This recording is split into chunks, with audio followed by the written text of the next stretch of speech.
Okay, so a little while ago, we got the first trailer for the upcoming Garfield movie starring Chris Pratt.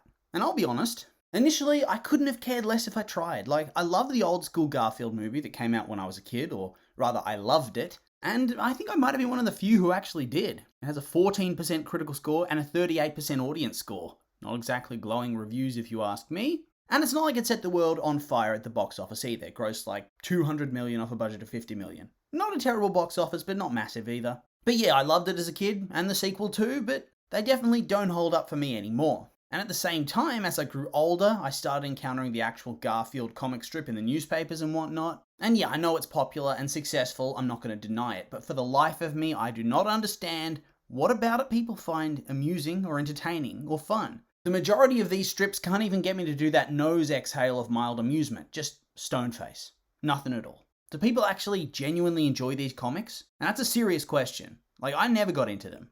Same with a bunch of those newspaper strips, really. They're just eye-rolling at times, and so I never really thought I'd bother watching the trailers or making videos on them or even seeing the film. But my girlfriend wanted to watch it, so I did watch the most recent trailer. And I'm actually rather sold on the film now. I know, fickle. I very much enjoyed the trailer, and so after I watched it, I figured I'd read up on it a little bit to see if my hype would grow any more. Okay, so directed by Mark Dindal. Not really a name I was familiar with, but I dug a bit deeper. I saw he directed The Emperor's New Groove, which was awesome. He also created and wrote The Emperor's New School, which is a classic of the Disney Channel. But then he also directed Chicken Little, which was a massive flop and a failure.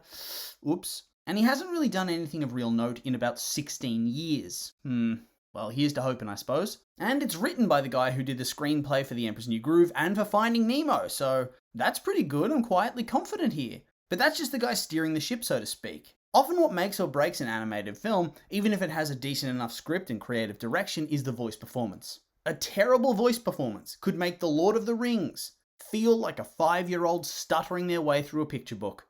And yet a great performance can make the demented ramblings of a drug-addicted hobo sound like a classical Shakespearean soliloquy. And so, to get those performances, you need a top-level cast. You just do. And honestly, I'm pretty happy with it. For starters, we have Chris Pratt as Garfield. And I know the popular thing is to just hate everything this guy does these days, but I think he's actually put on some really good performances as of late. And I'm starting to think he's actually a pretty underrated voice talent. I feel like he really proved himself in the Super Mario Bros. Movie. And everybody was going into that expecting that he in particular would be the drizzling shits. He was really up against it, and he managed to get it done. So I'm actually eager to see what he brings to this film. On top of that, we have Samuel L. Jackson, who's just awesome. Anna Waddingham's blown up in the last couple of years and seems pretty popular, although, I'll be honest, I only really know her as the angry nun from Game of Thrones. Got Nicholas Hoult in there as well as Jon, so that should be fun. All, in terms of the main voices, I think they've put together a decent cast, so it shouldn't fall flat in that regard unless somebody decides they're going to phone it in majorly, although I feel like we do see less of that these days. Historically, we used to see these big Hollywood actors come in, they put in a half-assed performance, and they go away. But nowadays, we don't really see that. Probably because actors realize that they get paid really good money for less time commitment, and so they want to get invited back for another good payday. But yeah, enough preamble. It's on to the trailer. Animation. Holy shit, the animation's really good. And really unique. Literally, if like a cutesy comic came to life. That's what we're dealing with here. And the more you look, the more it becomes so clear that Garfield was just tailor-made for animation. Like, what knucklehead thought it was a good idea to make a Garfield movie in a live-action format? What idiot thought that was the smart play? It's so perfect for animation. And that's immediately shown in the very first scene of this trailer here. I mean, look at little baby Garfield. Aw, cute. Anyway, we see Garfield's dad leave him in an alleyway, promising him he's going to be right back. Also, Garfield's dad is enormous. What's up with that? He's like a man. Is he just a really big cat? Anyway, one of two things is going to happen here. Either Garfield's going to wander off and get adopted and the dad couldn't find him, or the dad's going to have ditched him and left him there for days, and then he finds Jon. I figure it's going to be the second one, as this dude does scream deadbeat, but you never know, they might go for the late stage reveal to build some sympathy and redemption for the dad. You never know. Either way, he meets Jon in a cute and funny scene, where he reveals himself to be a complete and utter glutton for Italian food. And honestly, can you blame him? The only problem is, man, they go really hard on showing off a lot of the funny scenes all at once. Like, they show pretty much the highlight reel of this whole restaurant scene. And so when you actually get to the movie, those scenes often don't have the same impact anymore. But anyway, Jon takes him home, and he enables this cat to become a fat, lazy glutton. Also, I gotta ask, Garfield, in the lore, because I legitimately don't know, can Jon hear him talk? Or is he just meowing at him? Is that how it works? I've never really understood. And I gotta say, in these early scenes, I very much enjoy that Odie seems like he enables all of Garfield's bad behaviors and joins in on them, and John just suffers for it. Being woken up at all hours, pushed out of the way of the TV, sitting in that skimpy little chair whilst Garfield gets the big comfy armchair. We then get a look at Liz, the love interest of John, and it looks like the dynamic's going to be that she probably couldn't care less about him early on, and is more frustrated with how fat Garfield is. We then get some more cheese-related humour, and honestly just the whole visual of this, combined with some really great voice acting, it's crafted a really fun scene.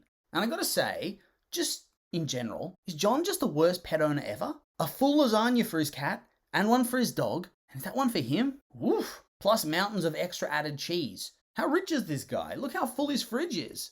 Man. Like, obviously he just doesn't care about anyone's health. Or his, if that is one sitting for him as well. Is he just too weak to say no or something? Also, it seems like both animals regularly break into his fridge for more food. I mean, this whole section, it's so goofy. I love it. These are the kind of films I've been missing. And so it's at this point the true action starts, as Garfield and Odie are kidnapped by a pair of dogs who take them to an abandoned mall and string them up, where they're then rescued by Garfield's estranged father and confronted by another crazy looking cat, who I guess Vic worked for at some point. Maybe he still does. Either way, she seems like the obvious main antagonist, although based on some of the later scenes, where Garfield and co are both fighting, and then also seemingly working alongside the goon dogs, I suspect that they're going to be cutting a deal early on in the film to help her with something, they're going to fail, and then it's straight back to trying to kill them. And I think the official film synopsis backs this idea up. It reads, after an unexpected reunion with his long-lost father, scruffy street cat Vic, Garfield and his canine friend Odie are forced from their perfectly pampered life into joining Vic in a hilarious high-stakes heist. So yeah, they're going to be threatened or guilted into helping, they're going to fail, and then to avoid getting murked, they're going to fight against a villain. That's my expectation. Ultimately, looks like the movie's going to lean hard into the absurd jokes and the slapstick humour. It's just filled up in this trailer. And honestly, I think that's a good thing. I love that kind of stuff. It works. Shrek had a whole heap of it, became an iconic franchise. Same with Kung Fu Panda. There's so much slapstick, but they balance it with excellent jokes and a bit of absurd humour on top. And wholesome storytelling to boot. Same with Despicable Me/Minions. It might not be your cup of tea exactly, but there's no denying that it's a box office draw and super successful. Even Super Mario Bros. Leaned on that sort of thing to great success.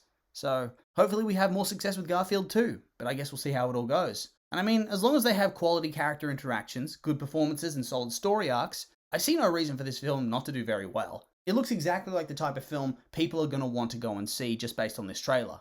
Does its job, it's really good. And I mean, who the hell would have thought I'd be on the Garfield bandwagon now, or the Chris Pratt bandwagon? Like, before the Mario movie, I was done with this man. I felt like he was so oversaturated and overrated, but looks like he's turning in yet another top-class voice performance. And so yeah, I'm hyped for the movie. May 24th, get there. And so yeah, not much else to say other than these have just been my opinions, and now I'd like to hear yours. What do you think of the Garfield trailer? And the upcoming movie? You excited? Maybe not? I'm curious for your thoughts, so make sure to like, comment, and subscribe, and let me know.